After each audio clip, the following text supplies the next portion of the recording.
சரவண பெருமாள் சொல்லுங்கள். கேள்வி என்ன? நாங்கள் பேசுனதே தான் கேள்வி. அனைவருக்கும் மாலை வணக்கம். என்னோட பணிவான கருத்துக்களை உலக தமிழ் நெஞ்சங்களுக்கு தமிழ் கடவுள் முருகனோட திருவடியிலிருந்து தெரிவிக்கிறேன். நம்ம இங்கே குறிப்பாக ஒவ்வொரு ஆட்சியும் மக்களினுடைய ஜனநாயகம், அதாவது மக்களினுடைய சுதந்திரம் அதை நிலைநாட்டுவதாக இருக்க வேண்டும், அவர்களை வெற்றி கொடுப்பதாக இருக்க வேண்டும்.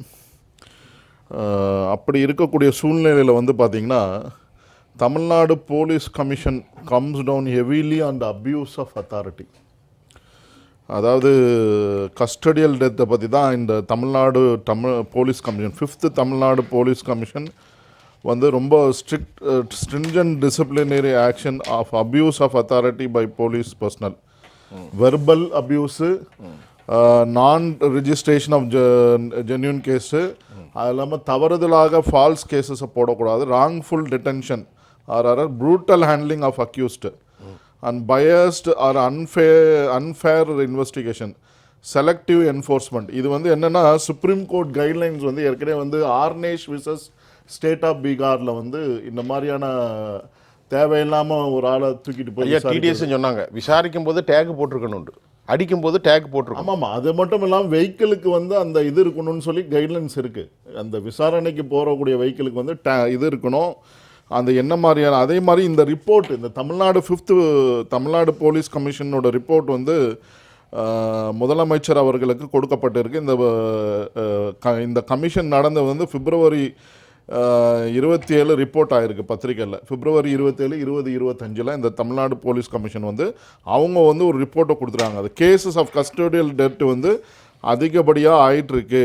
இதை அந்த ரிப்போர்ட் மாதிரி கொடுத்து இது பிரான்ச் ஆஃப் சிஐடி விசாரிக்கணும், இமீடியட் டிசிப்ளினரி ஆக்ஷன். இது கைட்லைன்ஸ் ஆஃப் சுப்ரீம் கோர்ட்டினுடைய இது பிரகாரம் இருக்குது. இதில் இந்த தமிழ்நாடு கமிஷனில் ரிட்டையர்டு ஜட்ஜஸ் சிடி செல்வம், அது மாதிரி சீனியர் மோஸ்ட் பியூரோக்ராட்ஸ்லாம் அட்வைஸ் பண்ணி நீங்கள் சொல்கிறதெல்லாம் இருக்கு ஐயா. இல்லை எதுக்கு இதை சொல்ல வர, என்ன நடந்திருக்கு அதுதான் நான் சொல்ல வரேன். இப்போதான் இந்த மீட்டிங் 5th கமிஷன் நடந்திருக்கு. 27 பிப்ரவரியில் தான் ரிப்போர்ட்டே கொடுத்துருக்காங்க. அது இந்த வருஷம் இது தமிழ்நாடு முதலமைச்சருக்கு கொடுக்கப்பட்டிருக்கு. அதாவது நான் என்ன சொல்றேன்னா, இப்போ சொன்ன மாதிரி ஐயா சொன்ன மாதிரி ஒரு தனி ஹோம் மினிஸ்ட்ரி ஹேண்டில் பண்ணக்கூடியவங்களுக்கு அந்த பொறுப்பை ஒப்படைக்கணும். இல்லை உங்களுக்கு நேரம் இல்லை, நீங்கள் என்னென்னா 216 தொகுதிகளை ஜெயிப்பது தான் உங்களுடைய மக்களோட வெற்றின்னு நினச்சிக்கிட்டு இது பண்ணுறீங்க. இன்றைக்கி பார்த்தீங்கன்னா, இத்தனை காலமாக இப்போ இன்னும் ஒரு 6 மாதம் தான் இந்த ஆட்சி இருக்குது.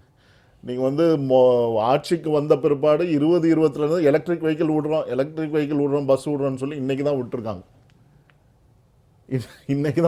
Electric bus vehicle. இந்த மாதிரி ஒவ்வொரு செயல்களையும் இந்த அரசாங்கம் என்ன செய்கிறது என்றால், குறிப்பாக சட்டம் ஒழுங்கு அந்த அளவுக்கு கட்டவிழ்த்து விடப்பட்டிருக்கு. இப்போ நீங்கள் சொன்ன மாதிரி அந்த ஒரு பொறுப்பில் இருக்கக்கூடிய திமுகவினுடைய காரை வச்சுக்கிட்டு அவங்கள அழைத்து செல்வதோ, அவரோட தம்பி அழைத்து செல்வதோ, மற்றவர்களை அழைத்து சமரசம் பேசுவதற்காக இது நடந்த விஷயம் அண்ணா யூனிவர்சிட்டி இஷ்யூலையும் நடந்தது. உங்களுக்கு நல்லாவே தெரியும். அந்த ஞானசேகரனுக்கு உறுதுணையாக இருந்த அந்த பொறுப்பில் இருந்த அந்த துரைன்னு ஒரு சைதாப்பேட்டை சார்ந்த இவர் போய் போலீஸ் ஸ்டேஷனில் என்கொயரிலாம் பண்ணக்கூடாது அப்படின்னு இதெல்லாம் தர்க்கம்லாம் பண்ணியிருக்கார் அந்த போலீஸ் ஸ்டேஷனில்.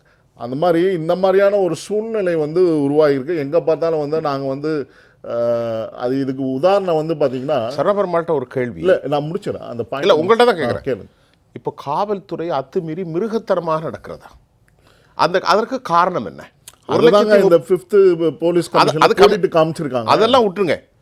4 வருஷம் முடிஞ்சு 5வது வருஷத்தில் 28 லாக்அப் டெத் அல்லது 28 maybe little bit of error, அது விட்டுருங்க.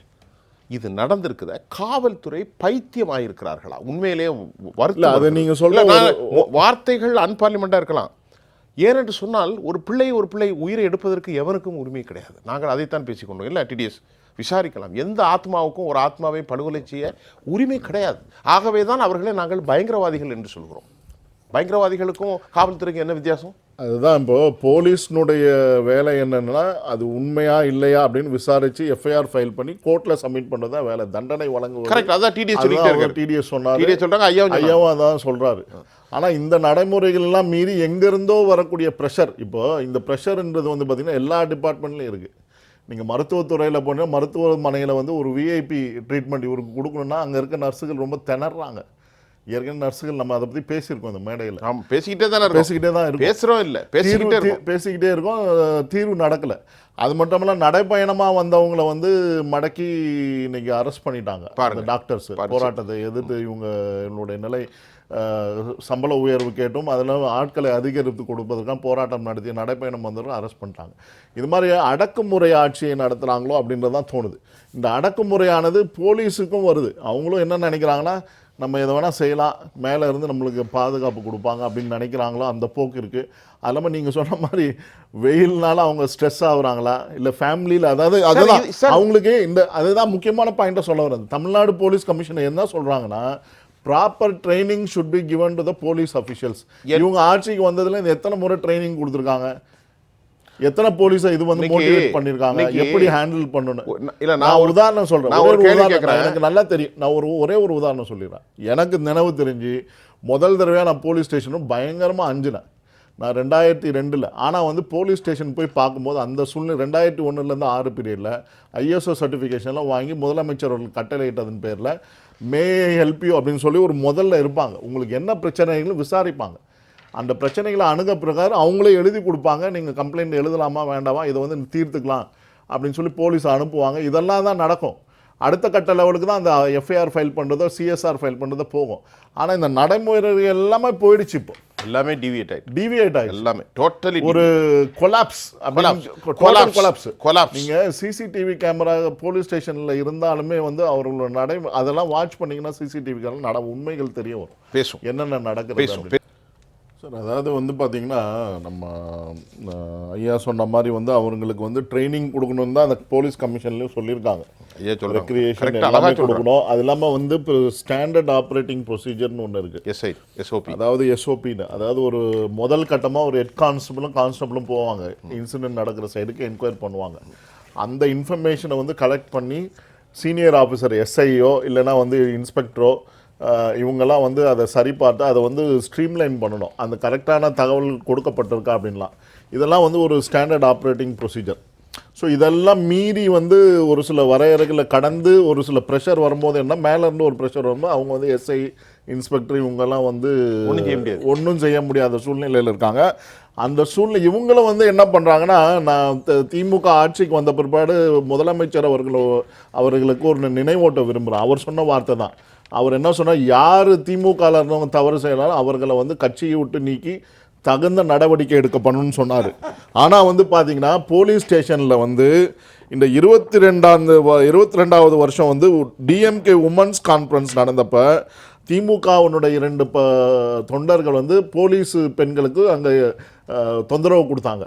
அதன் பிறகு என்ன நடந்ததுன்னா, போலீஸில் வந்து அவங்க அந்த போலீஸ் கம்ப்ளைண்ட் கொடுத்துருக்காங்கன்னு சொல்லி அந்த போலீஸ் ஸ்டேஷன் உள்ளே பூந்து அவங்க பார்ட்டி மெம்பர்ஸ் வந்து த்ரெட்டன் பண்ணியிருக்காங்க போலீஸ் ஆஃபீஸர், கம்ப்ளைண்ட்டை வாபஸ் வாங்கு அப்படின்னு.